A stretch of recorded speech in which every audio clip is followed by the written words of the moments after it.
Information computer की हमने पिछले लेक्चर्स में जानी है। हमने देखा हिस्ट्री क्या है कंप्यूटर की, कहाँ कहाँ कंप्यूटर का प्रयोग किया जाता है और कंप्यूटर के फीचर्स कौन से हैं। इस सेशन में हम बात करने वाले हैं क्लासिफिकेशन ऑफ कंप्यूटर्स के बारे में, अर्थात कंप्यूटर का वर्गीकरण किस आधार पर किया जाता है।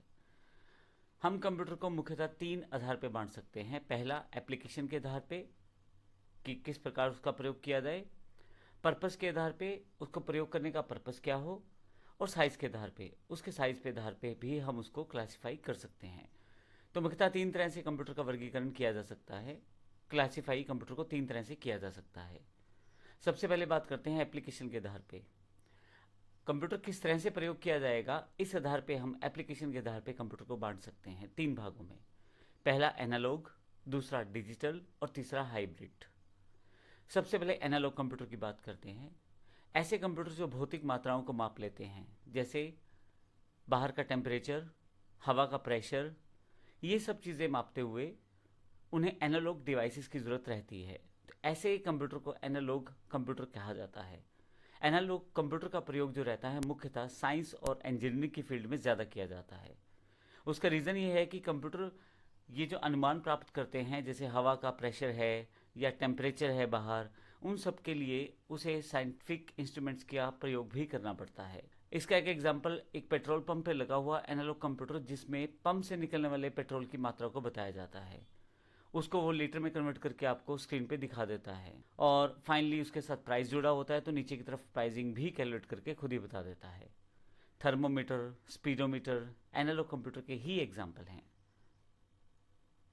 दूसरा जो एप्लीकेशन आधार पे कंप्यूटर है वो है digital computer. Digital computer high speed programmable computer है, जो आजकल हम लोग प्रयोग भी करते हैं। जैसे मैथमेटिकल कैलकुलेशंस को करना है अगर हमें, तो हमें डेटा और इन्फॉर्मेशन का प्रयोग करना पड़ेगा।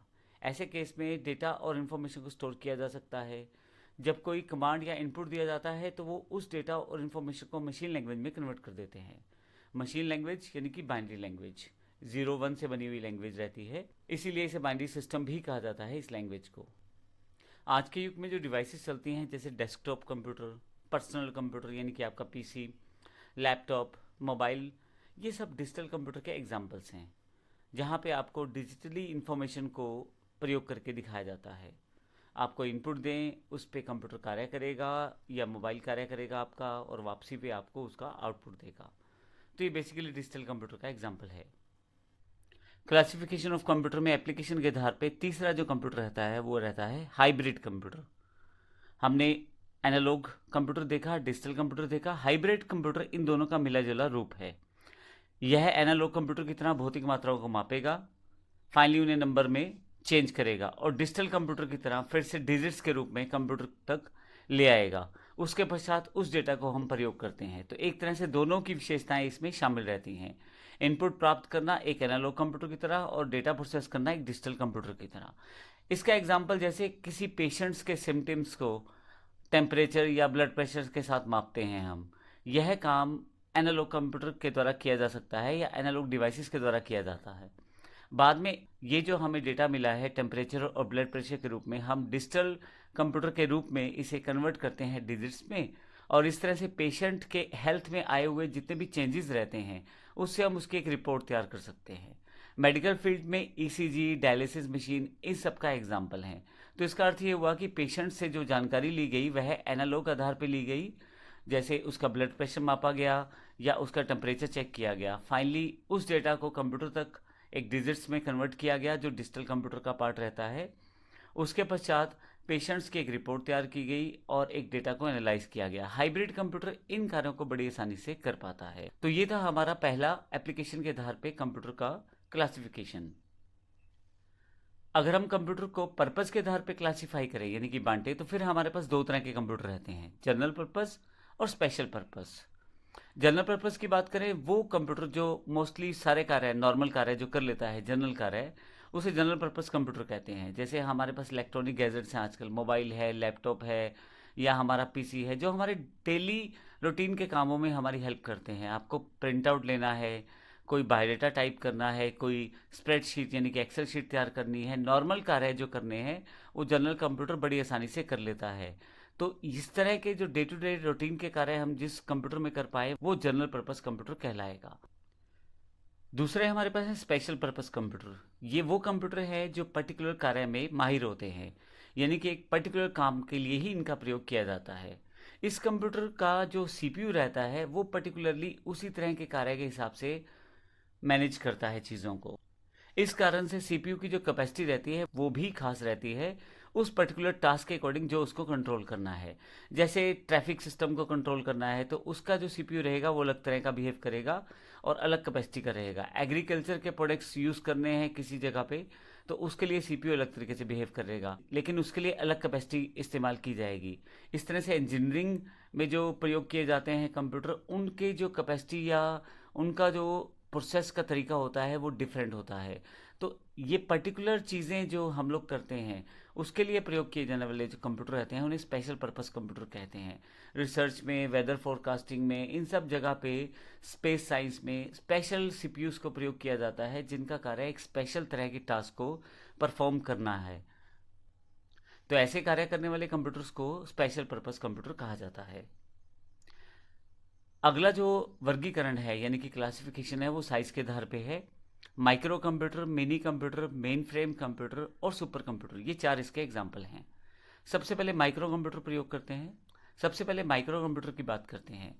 टेक्नोलॉजी में जब से इंटेल कंपनी ने माइक्रो प्रोसेसर्स प्रयोग करने शुरू किए हैं या हमें मिले हैं तो उसके पश्चात से हमारे माइक्रो कंप्यूटर बड़े इंपॉर्टेंट हो गए हैं। ऑलमोस्ट सभी टास्क जो हमें डे टू डे रूटीन के करने हैं वो सारे हम माइक्रो कंप्यूटर से कर लेते हैं। माइक्रो कंप्यूटर के एग्जांपल में अगर हम बात करें, पीसी, लैपटॉप, नोटबुक कंप्यूटर, ये स्मार्टफोन, ये सब माइक्रो कंप्यूटर के एग्जांपल्स हैं। साइज में छोटे हैं और स्पीड में फास्ट है, इतने कि हमारे डे टू डे रूटीन सारे कार्य बड़ी जल्दी कुछ सेकंड्स में परफॉर्म कर देते हैं। आज की डेट में बात करें तो माइक्रो कंप्यूटर को इस तरह से बना दिया गया है कि आपकी घड़ी तक के साइज में वो आ सकता है। तो इस तरह से ये माइक्रो कंप्यूटर का हमारा पहला क्लासिफिकेशन है साइज के आधार पे। लेकिन अगर थोड़े से बड़े कंप्यूटर की बात करें तो मिनी कंप्यूटर बन जाएगा। मिनी कंप्यूटर थोड़ा सा प्राइस और साइज दोनों में थोड़ा सा बड़ा रहेगा, परंतु इन्हें पर्सनल यूज़ में नहीं लाया जाता। माइक्रो कंप्यूटर जो हमने पहले पढ़े हैं वो पर्टिकुलरली पर्सनल यूज़ के लिए प्रयोग किए जाते हैं, लेकिन मिनी कंप्यूटर पर्सनल यूज़ के लिए प्रयोग नहीं किए जाते। इनका प्रयोग मुख्यतः कंपनियां ही करती हैं, और जैसे HP 9000, RISC 6000, bull HN-DPX2, AS4000, AS400, ये मिनी कंप्यूटर के कुछ एग्जाम्पल्स हैं। क्योंकि कंपनियों में कार्य बड़ी फास्ट करना होता है और बहुत सारे कार्य हो सकता है एक ही टाइम पे करने हो, तो मिनी कंप्यूटर यहाँ पे बेस्ट रहता है। क्योंकि प्राइस में ज़्यादा रहता है तो पर्सनल व्यक्ति को उसका जरूरत भी नहीं पड़ती, और इतना तेज़ कंप्यूटर लेके या इतना फास्ट कंप्यूटर लेके एक नॉर्मल व्यक्ति कार्य भी नहीं लेना ऐसा। तो नॉर्मल प्रोसेस में हमें पर्सनल कंप्यूटर से ही हमारा मोस्ट ऑफ द काम चल जाता है। मिनी कंप्यूटर इसलिए कमर्शलाइज सेगमेंट में ज़्यादा प्रयोग किया जाता है और कंपनियां इनका ज़्यादा यूज़ करती हैं। मेन फ्रेम कंप्यूटर इसके बाद का थर्ड कैटेगरी का कंप्यूटर है। साइज में बहुत बड़े हैं और कैपेसिटी में बड़े फास्ट रहते हैं, और वर्किंग कैपेसिटी में और कीमत में मिनी और माइक्रो कंप्यूटर से दोनों से बहुत ज़्यादा रहते हैं। इसका यूज़ बड़ी बड़ी कंपनियों के द्वारा मुख्यतः सर्वर के रूप में किया जाता है। जैसे एक मेन फ्रेम कंप्यूटर एक बैंक के सर्वर के रूप में प्रयोग किया जाएगा, जहाँ पे किसी भी तरह की ट्रांजैक्शन अगर होती है तो वो रिप्लाई करना मेन फ्रेम कंप्यूटर का कार्य रहता है। अब उस कंपनी के या उस बैंक के हज़ारों या लाखों कस्टमर हो सकते हैं या करोड़ों कस्टमर हो सकते हैं, तो मेन फ्रेम कंप्यूटर उन सभी कस्टमर्स को रिस्पॉन्ड करता है टाइम पे। इसके अलावा मेन फ्रेम कंप्यूटर का प्रयोग जैसे अकाउंट्स के डिटेल रखने या बिल्स को भेजने या लेबर्स को पे आउट करने में, ये छोटे छोटे एग्जाम्पल्स हैं जिनका प्रयोग किया जाता है। लेकिन मुख्यतः इसका प्रयोग किया इसलिए जाता है क्योंकि ये साइज़ में बड़े हैं, बहुत ज़्यादा फास्ट हैं, वर्किंग कैपेसिटी बहुत ज़्यादा है। तो एज अ सर्वर इन्हें मुख्यतः कंपनियां प्रयोग करती हैं ताकि जो बाकी लोग हैं उन कंप्यूटर से कनेक्ट होकर अपना कार्य आसानी से कर पाएं। इसमें CDS, साइबर, IBM 4381, यूनिवेक 1110, ये इसके मुख्य एग्जाम्पल्स हैं। अगला जो क्लासिफिकेशन ऑफ कंप्यूटर के अंतर्गत साइज के आधार पे जो अगला पार्ट हम लोग देख रहे हैं वो सुपर कंप्यूटर है। ये सुपर कंप्यूटर सब कंप्यूटर से बड़ा कंप्यूटर है और सुपर कैपेसिटी और सुपर फास्ट है। सुपर कैपेसिटी सुपर कंप्यूटर का यूज़ जो रहता है वो मुख्यतः साइंटिफिक और रिसर्च लेबोरेटरीज में किया जाता है, और इसका प्रयोग भी फर्दर रिसर्च सेगमेंट में किया जाता है। एग्जाम्पल जैसे वेदर फोरकास्टिंग है, या कुछ प्रोडक्शन क्वालिटी, या कुछ क्वालिटी प्रोडक्शन है, या कुछ एनिमेशनल इमेजेस को बनाना है, तो ऐसे कार्यों के लिए सुपर कंप्यूटर का प्रयोग किया जाता है। बहुत ही टेडिशियस टास्क रहते हैं और ये नॉर्मल टास्क नहीं रहते, पर्टिकुलर टास्क रहते हैं। तो सुपर कंप्यूटर इतने बड़े बड़े टास्क को बड़ी अच्छी तरह से परफॉर्म करता है। भारत में परम कंप्यूटर का 12 फॉर्म जो है वो परम 10,000 है। असल में ये हमारा एक सुपर कंप्यूटर है इंडिया का। क्रे 2, NEC 500, ये सुपर कंप्यूटर के अन्य एग्जाम्पल्स हैं। तो इस तरह से इस सेशन में हमने कंप्यूटर की क्लासिफिकेशन पढ़ी है, जो तीनों आधार पे, एप्लीकेशन आधार पे, पर्पस के आधार पे और साइज के आधार पे हमने पढ़ी है। धन्यवाद।